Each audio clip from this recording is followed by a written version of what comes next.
नमस्कार स्टूडेंट, स्वागत है आपका मेरे YouTube channel art knowledge club में। मैं हूं ज्योति चौहान आप लोगों के सामने और आप देख रहे हैं मुझे। यहाँ पर मैं आप लोगों को कुछ जरूरी चीज आज मैं समझाने वाली हूँ और वो जरूरी चीज है कि आप लोगों की जो केवीएस की वैकेंसी है, आपको पता चल ही चुका है, वो आउट हो चुकी है। 5 दिसंबर से फॉर्म फिल स्टार्ट हो रहे हैं, ठीक है। अब मैं आप लोगों को इसके पैटर्न के बारे में अभी आप लोगों को यहाँ पर मैं बता देती हूँ। जब तक फॉर्म आप अप्लाई नहीं करते हैं उससे पहले ही तैयारी क्योंकि शुरू हो जानी चाहिए, क्योंकि केवीएस की वैकेंसी पहले आने वाली थी जुलाई में, बट थोड़ी ये लेट हो गई है। उसकी वजह से क्या हुआ, एनवीएस पहले आ गया, आप लेट आई हैं, कोई बात नहीं। आपको एक चीज क्लियर हो गई है कि आपने अभी आपकी तैयारी चल ही रही थी, उस बीच अगर वैकेंसी आ जाए तो बहुत ही बढ़िया बात है। अब तैयारी का पैटर्न मैं बता देती हूँ। सबसे पहले मैं बता देती हूँ कि जो लोग मेरिट में आने वाले हैं एनवीएस की, उनके लिए मैं इंटरव्यू की भी तैयारी कराऊंगी, बताऊंगी कैसे आप लोगों को इंटरव्यू की प्रिपरेशन आगे करनी है, ठीक है। क्योंकि बहुत ही अच्छा प्रश्न आया था, बहुत ही अच्छा क्वेश्चन पेपर आया था, पूरा प्रश्न पत्र ही अच्छा था, अच्छे अच्छे क्वेश्चन आए थे। मैंने देखा कि कुछ क्वेश्चंस मेरे स्टूडेंट को जो याद थे, मैंने उनसे पूछा कि तो बड़े ही अच्छे क्वेश्चन बताए उन लोगों ने कि पेपर बहुत अच्छा था आर्ट का, और आर्ट का उनका अच्छा भी हुआ है क्योंकि ऑलमोस्ट तैयारी आप लोगों की जो इतनी अच्छी थी।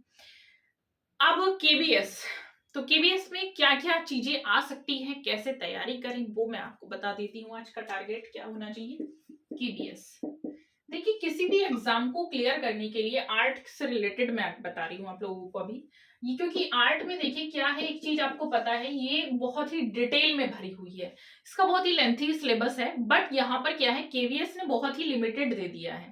केवीएस एनबीएस ने एक लिमिट बांध दी है, वो बहुत अच्छा आप लोगों के लिए, उसका रिजल्ट आप देख चुके हैं एनबीएस में। जबकि मैंने पहले भी बताया था कि केवीएस में क्या आता है, आपका इंडियन आर्ट आएगा ओनली केवीएस और एनबीएस में, वेस्टर्न बिल्कुल नहीं आता है, ठीक है। अब बात आती है आर्टिस्ट की,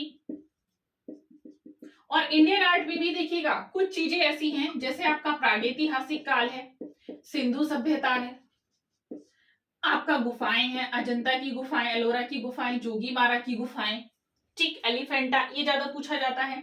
इसके बाद आपका राजस्थानी शैली है, राजस्थानी पहाड़ी है, आपका मुगल है। मेन ये इसके मेन चैप्टर हैं जहां से वो सबसे ज्यादा प्रश्न उठाता है। समझ गए आप, ये क्या है, ये मेन चैप्टर है जहां से वो सबसे ज्यादा प्रश्नों को उठाता है। और अभी भी आप देखेंगे जो मैंने ये बताए हैं, इन्हीं में से सबसे ज्यादा प्रश्न एनवीएस में उठाए गए हैं। सबसे अच्छा तरीका होता है आप लोगों को कोई भी एग्जाम पास करने के लिए उसका पूरा कॉन्सेप्ट जानना होगा कि आखिर पेपर पैटर्न क्या है, किस तरीके से आता है। वो अगर आप लोगों ने समझ लिया तो समझ लीजिए आपके लिए एग्जाम कोई भी भारी नहीं है, इजीली आप उसको क्लियर कर सकते हैं। तो सबसे जरूरी है कि आप उसका पैटर्न देखिएगा, वो कहाँ से लेता है, पहले उसको समझना होगा कि कहाँ से प्रश्न हमें आ सकता है। अभी मेरी क्लास है तो कहाँ से प्रश्न आ सकता है, ये चीजों को आपको देखना है, ठीक है। तो आप क्लियर हो गया, मैंने जो चीजें आपको बताई हैं इंडियन आर्ट। अब इसमें एक चीज और आती है, आर्टिस्ट आते हैं आपके। आर्टिस्ट मैंने बताया है एक बंगाल शैली, आप लोग कर लीजिएगा, ठीक है। बंगाल शैली आपको पूरी करनी है। इसके अलावा जो आर्टिस्ट आती हैं, जैसे हुसैन हो गया आपका, राजा रवि वर्मा है, यामिनी राय, अमृता शेरगिल, गगनेंद्र नाथ, रविंद्रनाथ, अवनींद्रनाथ तो है, ये सब लोग बंगाल शैली से हैं। जो धनराज भगत हैं, राम किंकर बैज हैं, रामबी सुतार हैं, जो अच्छे पहुंचे हुए आर्टिस्ट हैं, डीपी राय चौधरी हैं। मतलब कुछ ऐसे आर्टिस्ट को आपको लेकर चलना होगा कि जो बहुत फेमस हैं, जिनसे ज्यादा पूछा जाता है, जनरली जो पहले से ही पूछते हुए आ रहे हैं, जो पहले से ही चले आ रहे हैं, उनको आपको लेकर चलना है आर्टिस्ट में। और मैं कहूंगी उससे ज्यादा कुछ नहीं। रचनाएं या चित्र भी उनके बहुत ज्यादा नहीं पूछे जाते हैं, मेन मेन वही पूछे जाते हैं जो फेमस है, ठीक है।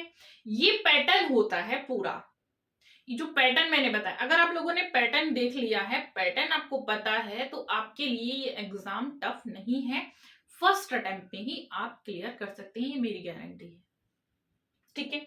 ये करके रखिएगा आप। अब इनकी तैयारी पहले से ही हो जानी चाहिए, आज से अभी से लग जाइएगा। अब देखिएगा मैंने क्या क्या पढ़ाया है, तैयारी करने का तरीका क्या होता है, उसको भी देख लीजिएगा। आपके पास सिलेबस है, आपको ये पता है कि हमारे पास ये एक स्टोर है, इसको हमें धीरे धीरे धीरे धीरे हम अपनी मेमोरी में डालकर यहां से खाली करके इसको यहां पर रखना है। इसको यहां से खाली कर दीजिएगा, यहां ले आइएगा। कैसे? सबसे पहले आपको पता है हमें यहां से शुरुआत करनी होगी चैप्टर 1 से। ठीक, कैसे करनी होगी? आपने चैप्टर 1 के सारे टॉपिक्स पढ़ लिए हैं। आफ्टर टॉपिक आपको क्या करना है? इसको एनालिसिस करना है। एनालाइज कैसे करेंगे? जितने भी क्वेश्चन आते हैं, अब आप ये मत देखिएगा कि यहां से इस टॉपिक में जो एनवीएस में आया है, चाहे आपका केवीएस का है, आपका यूपी का है, आपका हरियाणा का है, हिमाचल का है, कहीं का भी है, आपका किसी भी स्टेट का क्वेश्चन है, लेकिन अगर वो इस टॉपिक से है तो छोड़िए मत, उसको उठा लीजिएगा। चाहे वो किसी भी स्टेट में आए, स्टेट में आए, यूजीसी में आए, कहीं से भी आया है, उसको आप करिए। जब तक क्वेश्चन नहीं करेंगे तब तक आप अपने आप को ये नहीं देख पाएंगे कि हम कितने पानी में हैं, हमने कितना याद किया। क्योंकि खाली ऐसे पढ़ते जाना, पढ़ते तो आप कब से रहे हैं, जब से पैदा हुए हैं तब से पढ़ रहे हैं। दुनिया में जब तक रहना है तब तक सीखना है, लेकिन उसको एनालिसिस करना बहुत जरूरी होता है। अपने आप को देखिएगा आप कितने पानी में हैं, कितना उससे आपको याद हुआ है, कितना कर पा रहे हैं, वो ज्यादा मैटर करता है। ठीक, तो क्योंकि आप लोगों की एज, आप टीचर बन चुके हैं, ऑलरेडी टीचर हैं, बस गवर्नमेंट बनना बाकी है, तो उसके लिए पढ़ाई का तरीका ऐसे रट्टा मार के बैठ के नहीं होता है। उसको होता है इस तरीके से जो मैं तरीका बता रही हूँ आपको यहाँ पर। ठीक है, इसको करिएगा। आर्टिस्ट को भी ऐसे ही करिएगा। फिर देखिएगा जो क्वेश्चन आप लोग जब एग्जाम देने जाएंगे तो एग्जाम में आप एक चीज ऑब्जर्व करेंगे कि जितनी चीजें जो मैंने बताया था वहां से आपको कितना बेनिफिट लगता है। और ये खाली एक एग्जाम में पैटर्न मेरा काम नहीं आएगा, आपके हर एग्जाम में काम आएगा। चाहे आपका आर्ट का है चाहे नहीं है, किसी भी एग्जाम को आप ले लीजिएगा, वही पैटर्न आपका ये जो है हर एग्जाम में आप फॉलो करिए। क्योंकि फर्स्ट पेपर भी आपका इसमें आता है। फर्स्ट पेपर की भी प्रिपरेशन मैंने बताई थी किस तरीके से करनी है, उसके लिए मैं अलग से एक वीडियो ले आऊंगी। पहले क्वालिफिकेशन का मैं लेकर आऊंगी कि कौन लोग इसमें अप्लाई कर सकते हैं, कौन नहीं कर सकते हैं। ये अगर आपको समझ में आया है तो क्या करना है? लाइक करना है, शेयर करना है, सब्सक्राइब करना है।